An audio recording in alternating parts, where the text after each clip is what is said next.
So hello everyone, welcome once again to this channel. I hope so you all are doing well. चलिए आज के class को begin करते हैं। तो आज है एनिमल किंगडम का lecture number 2 as you all can see, है ना। तो हम लोग लेक्चर 2 स्टार्ट करने से पहले मैं आपको एक बार एक क्विक रिकैप कराती हूँ कि लेक्चर 1 में हम लोगों ने क्या पढ़ा था, है ना। तो लेक्चर 1 में पहले हमने इंट्रोडक्शन कराया था आपको कि एनिमल किंगडम में एनिमल्स की जनरल कैरेक्टरिस्टिक्स क्या है। सारे एनिमल्स मल्टीसेलुलर होते हैं, उसके बाद हेटेरोट्रॉप्स होते हैं, होलोजोइक मोड ऑफ न्यूट्रिशन को फॉलो करते हैं और कुछ छोटे मोटे जनरल पॉइंट्स इसमें कवर अप किए गए थे, है ना। एनिमल्स जो ग्रोथ, लोकोमोशन, रिप्रोडक्शन। उसके बाद हमने बोला कि किंगडम एनिमेलिया को हम लोग और क्या बोल सकते हैं, क्योंकि मल्टीसेलुलर है सारे एनिमल्स, तो इसको एक और नाम बोला जाता है, दैट इज आप बोलो मेटाजोआ, है ना। अब इस किंगडम के अंदर दो सब किंगडम्स थे। अब दो सब किंगडम्स कौन से थे? Parazoa, eumetazoa. पैराजोआ क्यों बोला जाता है? क्योंकि बहुत पुराने हैं, प्रिमिटिव है। P for primitive, fee for Parazoa. इसके एग्जांपल्स क्या थे? Phylum, Porifera. और सब किंगडम यूमेटाजोआ में कौन सा था? तो वहां पे यूमेटाजोआ इसलिए बोला जाता है क्योंकि दे आर एडवांस, है ना। इस हमेशा यूकैरियोटिक से आप रिलेट कर सकते हो। यू मतलब क्या होता है? ट्रू या फिर एडवांस्ड। यूमेटाजोआ के अंदर कौन कौन से फाइलम्स बिलोंग करते थे? सीडेंट्रेटा, टिनोफोरा, उसके बाद platyhelminthes, aschelminthes, annelida, arthropoda, mollusca, echinodermata, hemichordata and chordata. इतनी चीजें क्लियर है। उसके बाद हम लोगों ने पढ़ा कि बेसिस ऑफ क्लासिफिकेशन की क्या नीड पड़ी, है ना। और उसके बाद हमने बेसिस ऑफ क्लासिफिकेशन को एक एक करके स्टडी करना स्टार्ट किया था। उसमें से फर्स्ट पढ़ा हमने लेवल ऑफ ऑर्गेनाइजेशन, सेकंड हमने पढ़ा जोन लेयर्स, फिर हमने पढ़ा सेगमेंटेशन, फिर हमने पढ़ा रेस्पिरेटरी सिस्टम, फिर हमने पढ़ा सिमेट्री, है ना। आपको ये सारी चीजें एकदम याद होनी चाहिए, एक एक करके आपको सब कुछ याद होगा। लेवल ऑफ ऑर्गेनाइजेशन में सेलुलर लेवल किसका था, टिश्यू लेवल किसका था। आप मुझे एग्जांपल बता सकते हो कमेंट सेक्शन में कि ऑर्गन लेवल किस फाइलम में बिलोंग करता था। क्लियर। उसके बाद जोन लेयर्स में आपको पता है एक्टोडर्म, एंडोडर्म, मेसोडर्म, है ना। उसके बाद आप बताओ सेगमेंटेशन में क्या था, रेस्पिरेटरी सिस्टम में क्या था, सिमेट्री में क्या था, और एक और मैंने पढ़ाया था, वो कौन सा है आप मुझे कमेंट सेक्शन में बताओ। तो आज हम स्टार्ट करेंगे दैट इज सर्कुलेटरी सिस्टम से, कि सर्कुलेटरी सिस्टम कैसा है।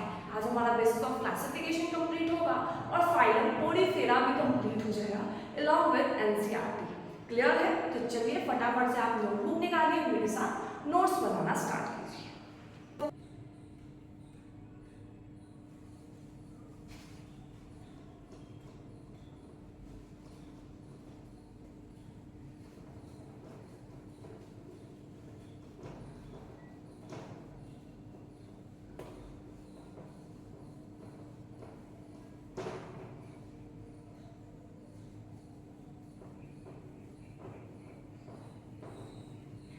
अब हम लोग स्टार्ट करते हैं बेसिस ऑफ क्लासिफिकेशन का 7th नंबर। 6 तक हमने ऑलरेडी कंप्लीट कर रखा है और मैं ये मान के चल रही हूँ आपको सारे बेसिस ऑफ क्लासिफिकेशन एकदम से क्लियर है। चलिए एक आधा क्वेश्चन पूछ लेते हैं। डिप्लोब्लास्टिक कौन कौन से फाइलम में था? बायलेटरल सिमेट्री किसमें था? जॉन लेयर्स में क्या हो रहा था? पूरे जॉन लेयर्स को डिफाइन करो with examples of phylums. Clear? आप इतना आंसर कर पा रहे हो? चलिए अब 7th पावर स्टार्ट करते हैं, that is circulatory system. Circulatory system में क्या है? तो पहले आप ये याद रखो कि कौन से फाइलम से सर्कुलेटरी सिस्टम बिगिन करता है और कहां पे खत्म होता है। तो यहां पे आता है from phylum annelida to chordata. अभी आपको ये सारे फाइलम्स के कैरेक्टरिस्टिक्स याद नहीं हुए। हम लोग जब एक एक करके आएंगे फाइलम्स में तो वहां पे आपको एकदम अच्छे से क्लियर हो जाएगा, है ना। अभी आपको क्या याद रखना है कि फाइलम एनिलिडा से लेके पूरे कॉर्डेटा तक सर्कुलेटरी सिस्टम देखा जाता है। अब सर्कुलेटरी सिस्टम भी दो टाइप से होता है, दो तरीके का हो सकता है। आप पढ़े भी होंगे, 9th-10th में पढ़े भी होंगे, that is open circulatory system and close circulatory system. तो कितने तरीके का होता है? It is of two types. पहला हम लोग पढ़ते हैं ओपन सर्कुलेटरी सिस्टम। अब पहले समझते हैं फिर लिखते हैं। ओपन सर्कुलेटरी सिस्टम का सिंपल सा यही मतलब होता है कि यहाँ पे ब्लड वेसल्स तो हो भी सकती है, लेकिन कोई कैपिलरीज जैसी चीजें नहीं आएंगी, यानी कि ब्लड जो होगा वो ओपन साइनस में फ्लो करता रहेगा, कहीं पे भी कोई भी ऐसा पाइप जैसी चीजें नहीं होगी, एकदम खुलेआम घूमता रहेगा ब्लड। क्लियर? कोई भी ब्लड वेसल्स कैपिलरीज कैरी करने के लिए नहीं रहेगा। तो इसमें क्या होगा? ओपन सर्कुलेटरी सिस्टम में क्या लिखेंगे? समझ में आ रहा है? Blood vessels may be present but there would be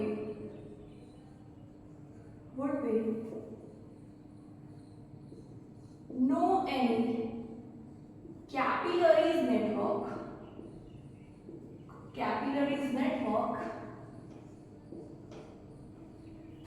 that is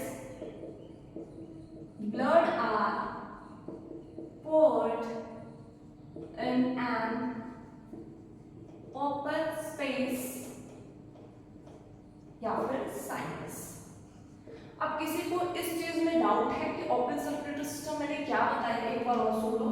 open circulatory system का ये मतलब होता है कि ब्लड वेसल्स तो हो भी सकते हैं, लेकिन वहां पे कोई कैपिलरीज जैसी चीजें नहीं आएंगी और आपको ऐसा दिखाई दे रहा है सर्कुलेटरी सिस्टम के बारे में। तो ओपन सर्कुलेटरी सिस्टम का सिंपल सा मतलब है कि ब्लड वेसल्स हो भी सकते हैं, लेकिन यहाँ पे कैपिलरीज जैसी चीजें नहीं होंगी, है ना। यहाँ पे आपको ऐसा दिखाई देगा कि ऑर्गन जो है वो स्विमिंग पूल, ब्लड के स्विमिंग पूल में बात कर रहे हो, इस टाइप का प्रतीत होता है। समझ में आ गया ओपन सर्कुलेटरी सिस्टम? चलिए अब जाते हैं क्लोज सर्कुलेटरी सिस्टम पे। इसका एग्जांपल्स मैं आपको लास्ट में बताऊंगी, पहले दोनों टॉपिक कंप्लीट करेंगे, उसके बाद कि कौन से फाइलम्स ओपन में आते हैं और कौन से फाइलम्स क्लोज में आते हैं।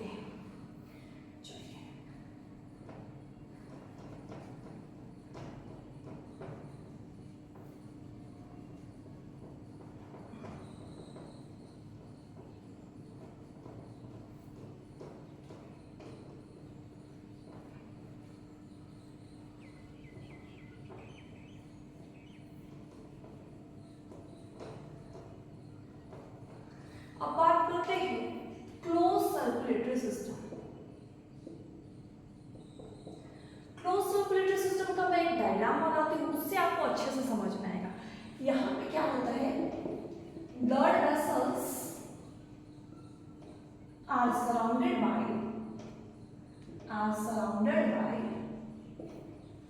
a network of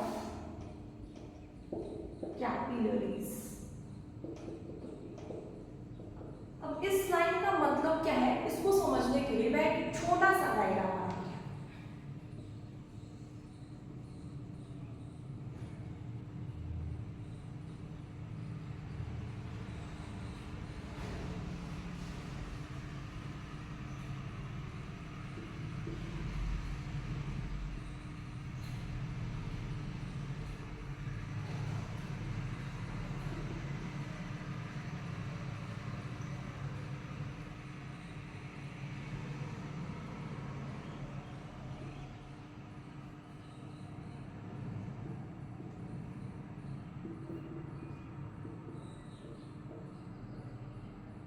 सो देखो यहाँ पे हो क्या रहा है, हमारे पास एक हार्ट है, उसके बाद ये क्या करता है, ये कैरी करता है ब्लड को। जैसे आप पढ़े होंगे पल्मोनरी आर्टरीज, नाम तो सुने होंगे pulmonary arteries.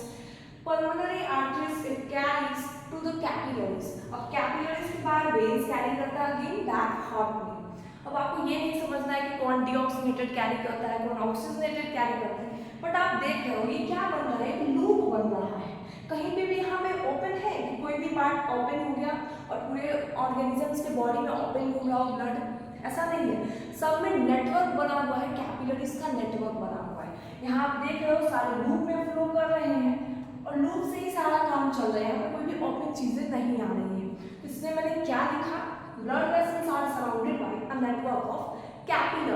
That's why it is known as close circulatory system. I hope ये क्लियर हो गया है। फटाफट इसको बनाइए, उसके बाद हम लोग आते हैं कि कौन से फाइलम ओपन को फॉलो कर रहे हैं और कौन से फाइलम क्लोज को फॉलो कर रहे हैं। हमने तो मेन वही याद करना है क्योंकि क्वेश्चन वहीं से आएगा, कौन से फाइलम ओपन को फॉलो कर रहे हैं और कौन से फाइलम क्लोज को फॉलो कर रहे हैं। तो फटाफट इसको लिखना है, फिर हम लोग आते हैं। चलिए अब आते हैं सर्कुलेटरी सिस्टम के एग्जांपल्स पे।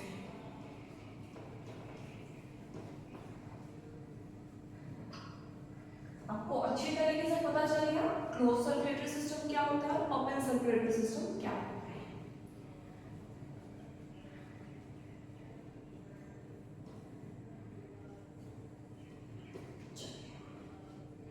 पहले आते हैं open circulatory system. Open circulatory system को आपको याद रखना है एक ट्रिक से, एक निमोनिक से, दैट इज HEN एक्ट, हेन एक्ट।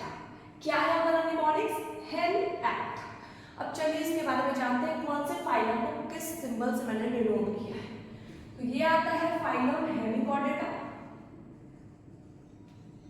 मैंने आपको बताया है कि सर्कुलेटरी सिस्टम कौन से फाइलम से बिगिन होता है, एनीलिडा टू कॉर्डेटा। तो यहाँ पे हेन या H for hemichordata, E for इकाइनोडॉर्मेटा,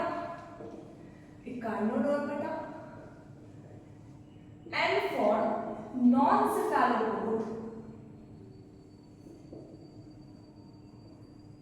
मॉलस्कस। Mollusca में क्या होगा, दो तरीके से आते हैं, एक सेफेलोपोड आते हैं और एक नॉन सेफेलोपोड आते हैं। तो जो नॉन सेफेलोपोड होंगे मॉलस्कस, वो क्या फॉलो करेंगे, वो फॉलो करेंगे ओपन सर्कुलेटरी सिस्टम को। A for arthropoda. अब जैसे हम लोग ने पढ़ा था किंगडम के अंदर सब किंगडम, तो फाइलम के अंदर सब फाइलम आता है। तो ये सब फाइलम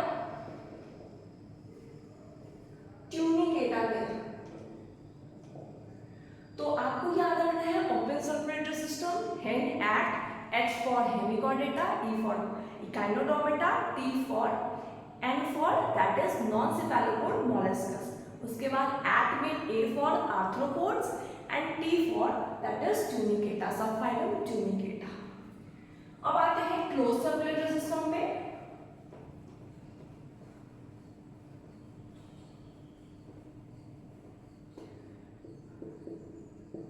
क्लोज सर्कुलेटरी सिस्टम में यहाँ पे मॉलस्कस के सिर्फ सेफेलोपोड्स वाले आएंगे। तो क्या एग्जांपल होगा,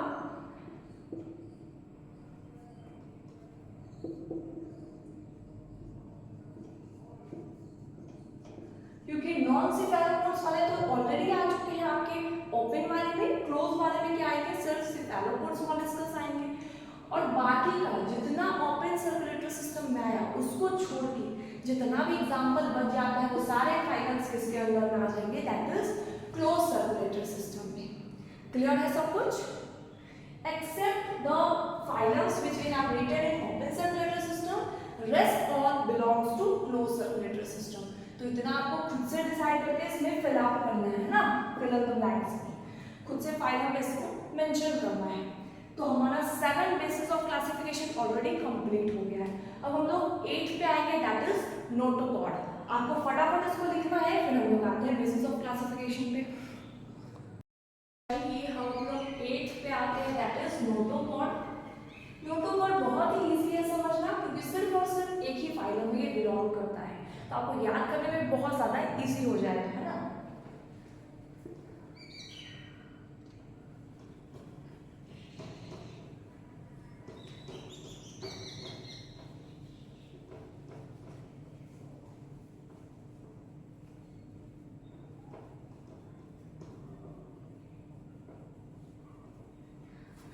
पे आते हैं, दैट इज नोटोकॉर्ड।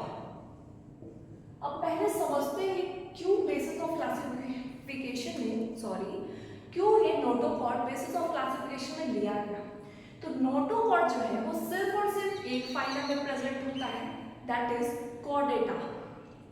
अब नोटोकॉर्ड होता क्या है, तो ये एक रॉड लाइक सपोर्टिंग स्ट्रक्चर होता है डोर्सल साइड पे, है ना, बैक साइड पे डॉर्सली ये एक सपोर्टिंग स्ट्रक्चर की तरह काम करता है और ये मीजोडर्मली ओरिजिनेट होता है ना। तो इसके बारे में क्या लिखेंगे? It is a rod like structure, rod like supporting structure आप बोल सकते हो क्योंकि ये बहुत ज्यादा सपोर्ट करता है। It is a rod like supporting structure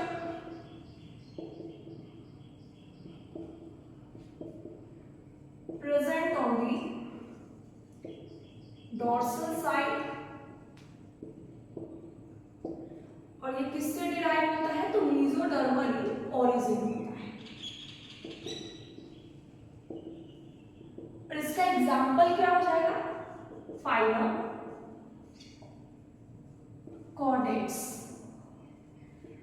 बाकी जितने भी फाइलम है पोडीफेरा टू लेके पूरा हेमिकॉर्डेटा तक, ये सब क्या होते हैं? ये सब नॉन कॉर्डेट्स में आते हैं और कॉर्डेटा सिर्फ एक ही फाइलम में होता है, दैट इज फाइलम कॉर्डेट्स, है ना।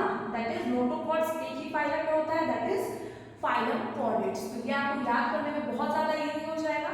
क्लियर? तो हमारा 8th बेसिस भी कंप्लीट हो गया, बहुत ही इजी था इसलिए जल्दी कंप्लीट हो गया। क्लियर? अब आते हैं 9th basis, that is digestive system. Digestive system कैसा है, कौन से फाइलम में हम लोग कैसे कैटेगराइज करेंगे, उस पे आते हैं। आपको फटाफट इसको नोट डाउन करना है, फिर हम लोग 9th पे आएंगे, दैट इज डाइजेस्टिव सिस्टम। चलिए स्टार्ट करते हैं 9th number, that is digestive system.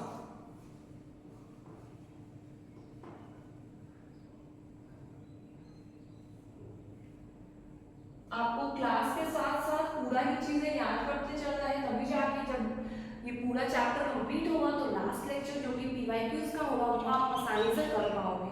तो आपको अभी से पूरा चीजें याद करते चलनी पड़ेगी।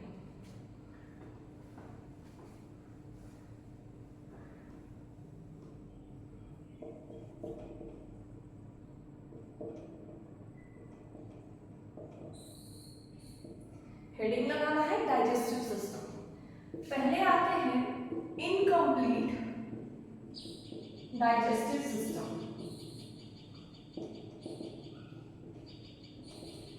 इनकम्प्लीट डाइजेस्टिव सिस्टम का मतलब क्या होता है, इसको समझते हैं फिर तो लिखेंगे। इनकम्प्लीट का मतलब होता है कि जो चीजें कंप्लीट ना हो उसको क्या बोलते हैं? इनकम्प्लीट बोलते हैं, है ना। आपके समझ से तो इतना ही होगा।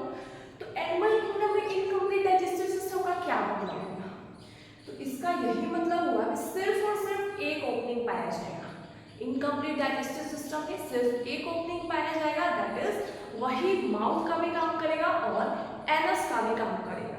क्लियर? इनमें दो सेपरेट ओपनिंग्स नहीं होंगे, सिर्फ एक ही ओपनिंग से ये सारी चीजें करते हैं। इनकम्प्लीट डाइजेस्टिव सिस्टम, इसीलिए इनको बोला जाता है। तो क्या लिखेंगे? Only one openings are present which act as mouth and anus। अब इस चीज का एग्जांपल आप खुद से डिसाइड कर सकते हो कि कौन से फाइलम इस चीज को बिलोंग करेंगे। याद करो आप, मैंने थोड़ा सा हिंट आपको प्रीवियस लेक्चर में दिया था, है ना। तो इस फाइलम का क्या एग्जांपल हो जाएगा इसका? That is Coelenterata, Ctenophora and Platyhelminthes. ये तीनों फाइलम्स के पास ऐसे ऑर्गेनिजम्स हैं जिनके पास सिर्फ एक ही ओपनिंग है और उसी से वो सारी फंक्शंस को परफॉर्म करते हैं। क्लियर? उसका एग्जांपल क्या हो जाएगा? Phylum Coelenterata. अब आप इसको कोलेंट्रेटा मत पढ़ना, है ना, या फिर कैनाइटोफोरा, दैट इज सी साइलेंट होता है, यहाँ पे सी साइलेंट है तो इसीलिए सिलेंट्रेटा। कोलेंट्रेटा मत पढ़ना, सिलेंट्रेटा पढ़ना। उसके बाद आता है टीनोफोरा और प्लेटीहेलमिन्थेस। तो इनकम्प्लीट डाइजेस्टिव सिस्टम सबको क्लियर है, किसी को कोई डाउट नहीं है। चलिए अब आते हैं कंप्लीट डाइजेस्टिव सिस्टम। तो इसी डेफिनेशन का आप अपोजिट लिख सकते हो। क्या हो जाएगा? कंप्लीट डाइजेस्टिव सिस्टम का मतलब होता है कि दो सेपरेट ओपनिंग्स होंगे, एक माउथ के लिए और एक एनस के लिए। समझ में आ रहा है? चलिए इसको मिटाते हैं। आई होप आपने इसको लिख लिया है, टाइम तो आपको सफिशिएंट मिल गया।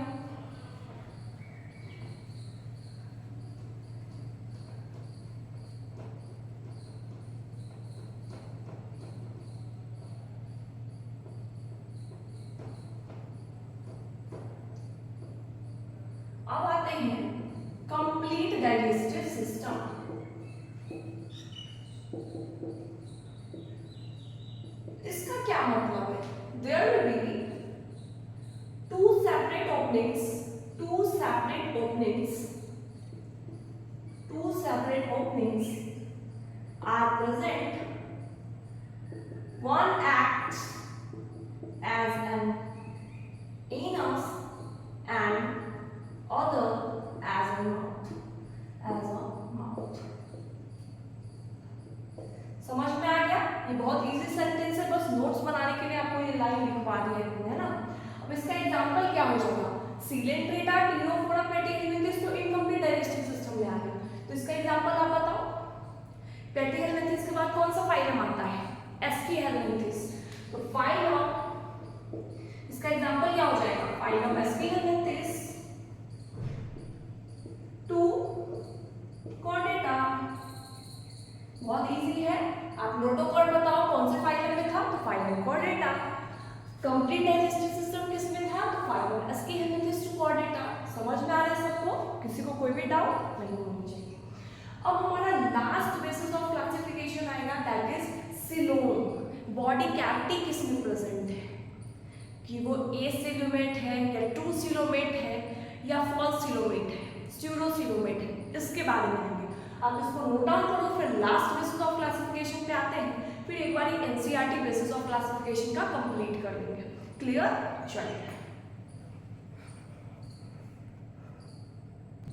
चलिए लास्ट बेसिस ऑफ क्लासिफिकेशन पढ़ते हैं, that is coelom. I hope आपको बेसिस ऑफ क्लासिफिकेशन में अब कोई भी डाउट नहीं होगा, सब कुछ क्लियर हो गया है ना। अगर कोई भी डाउट है किसी भी चीज में बेसिस में, तो आप प्लीज मुझे कमेंट सेक्शन में बता सकते हो।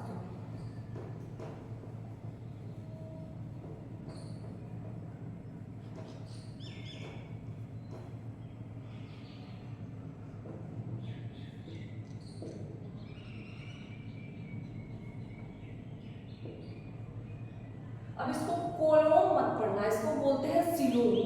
सीलोम का सिंपल मतलब क्या होता है, एक बार वर्ड में याद रखना है, दैट इज बॉडी कैविटी। क्या होता है? बॉडी में कैविटी।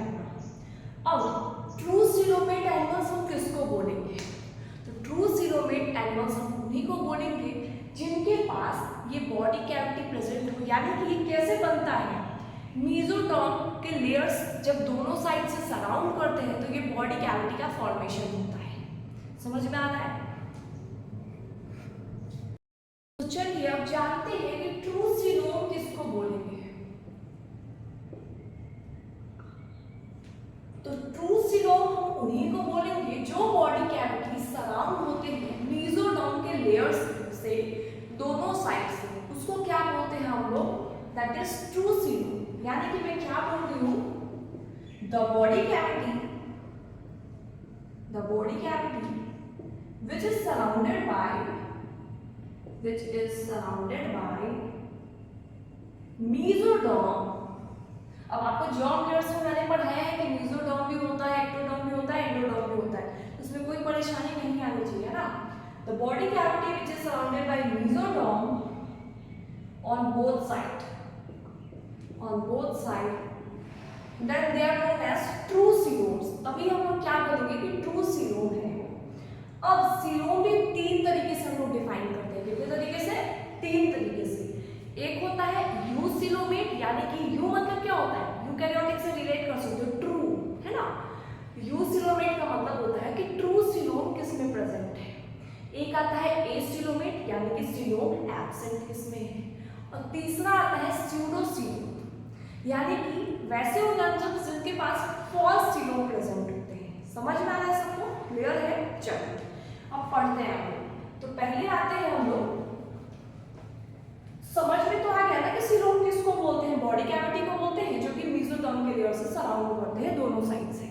समझ में आ रहा है? चलिए अगर डाउट है, कोई भी वर्ड नहीं समझ में आ रहा है, तो आप प्लीज मुझे कमेंट में बता सकते हो, है ना। चलिए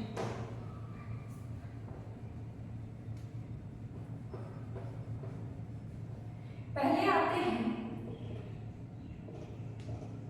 यूसीलोमेट एनिमल्स।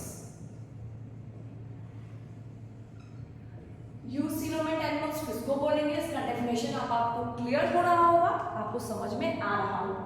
यूसीलोमेट एनिमल्स किसको बोलेंगे? in which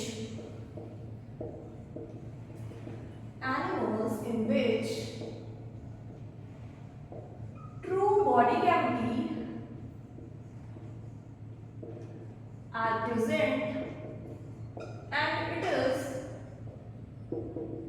surrounded by a layer of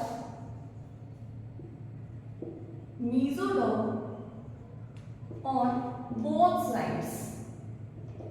तो उसको क्या बोलेंगे? Eucoelomate animals. आपको क्लियर है सारी चीजें? चलिए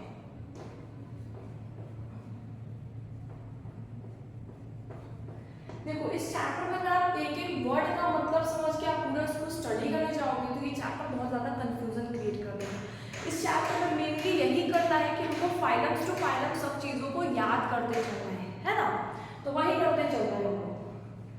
आपको बेसिस ऑफ क्लासिफिकेशन कंप्लीट होते होते तो पूरा बेसिस ऑफ क्लासिफिकेशन का सारा फाइलम्स याद होना चाहिए, है ना? बहुत ज्यादा डेप्थ में मत जाओ कि ये चीजें क्या है, ये वर्ड क्या है, वो वर्ड। आने वाले चैप्टर्स में बहुत कुछ पढ़ाया जाता है इस चीजों के बारे में कि मेसोडर्म क्या होता है, एवरीथिंग, है ना? चलिए इसका एग्जांपल क्या होता है? तो फाइलम Annelida to Chordata। इनके एग्जांपल्स में क्या लिखेंगे? यूसिलोमेट में फाइलम Annelida to Chordata। सही है? चलिए अब आते हैं एसिलोमेट।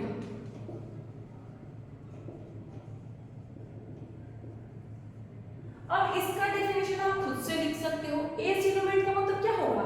ए मतलब एब्सेंट, ये का मतलब क्या होता है? एब्सेंट। तो ऐसे ऑर्गेनिजम्स जिसमें ये सीलोम एब्सेंट हो, बॉडी कैविटी एब्सेंट हो, मेसोडर्म का लेयर से सराउंड ही ना कर रहा हो, तो वैसे ऑर्गेनिजम्स को क्या बोलेंगे? एसिलोमेट एनिमल्स बोलेंगे। समझ में आ रहा है? क्लियर हो रहा है? तो इसका एग्जांपल्स क्या क्या आएगा? Ctenophora, Coelenterata.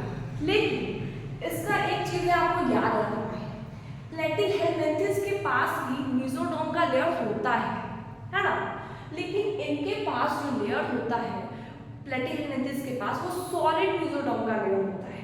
तो वो स्प्लिट ही नहीं कर पाता है कि वहां से क्या हो सके, बॉडी कैविटी बन सके और मेसोडर्म का लेयर सराउंडिंग्स में जा सके और बॉडी कैविटी का फॉर्मेशन कर सके। ऐसा होता ही नहीं है, पॉसिबल ही नहीं हो पाता है। इसलिए उसको किस में डालते हैं? एसिलोमेट एनिमल्स में डालते हैं। समझ में आ रहा है? तो आप डेफिनेशन खुद से लिख सकते हो, इतना मैं मान के चल रही हूँ। आप एसिलोमेट एनिमल्स का डेफिनेशन खुद से बना के लिख सकते हो, या अगर नहीं लिख पा रहे हो तो मैं एनसीईआरटी कराऊंगी तो वहां पे बता दूंगी कैसे लिखना है इसको। समझ में आ रहा है? चलिए इसका एग्जांपल लिखना है। Phylum Coelenterata, Ctenophora and Platyhelminthes. अगर आपसे कोई रीजन पूछे कि प्लेटीहेलमिन्थेस को क्यों रखा गया एसिलोमेट में, उसके पास तो मेसोडर्म का लेयर है।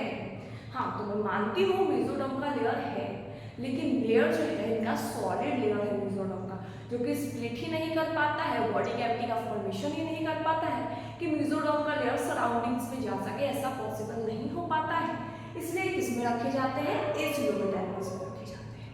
तो हमारा लास्ट बचता है दैट इज स्यूडोसिलोमेट। उसके बाद ये बेसिस ऑफ क्लासिफिकेशन पूरा कंप्लीट हो जाएगा।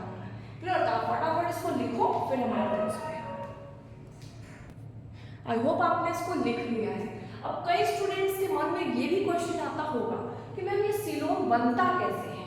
तो सीलोम मेसोडर्म में स्प्लिट होने से बनता है, डिवीजन होने में। मेसोडर्म में जब डिवीजन होता है तो उसके कारण स्प्लिटिंग आता है मेसोडर्म में, तो उसी से बॉडी कैविटी का फॉर्मेशन होता है, तो ये सीलोम बनता है। आपको ये भी क्वेश्चन क्लियर हो गया? चलिए अब आते हैं स्यूडोसिलोमेट में। स्यूडोसिलोमेट मतलब, स्यूडो मतलब आप जानते हो फॉल्स, स्यूडोपोडिया जानते हो अमीबा में होता है, फॉल्स फीड बोलते हैं। वैसे ही स्यूडोसिलोमेट का क्या मतलब होगा? False coelom. क्या मतलब होगा? False coelom.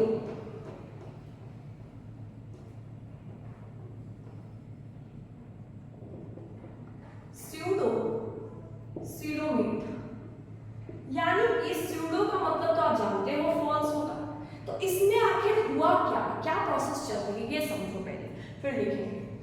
इसमें ये चल रहा है कि यहाँ पे मेसोडर्म में स्प्लिटिंग स्टार्ट हुआ, लेकिन ये कंप्लीट हो ही नहीं पाया।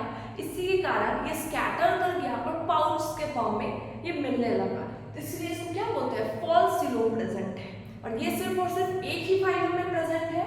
अभी तक मैंने कौन से फाइलम का नाम नहीं लिया, आप ये बताओ पहले। मैंने सिलेट्रेटा, डिनोफोरा, प्लैटिहेल्मिन्थेस का तो नाम नहीं लिया, बाकी मैंने एलिलिटा से कोर्डेटा तक का भी नाम नहीं लिया। अब दो फाइलम से बचता है, पोरीफेरा और एस्केहेल्मिन्थेस।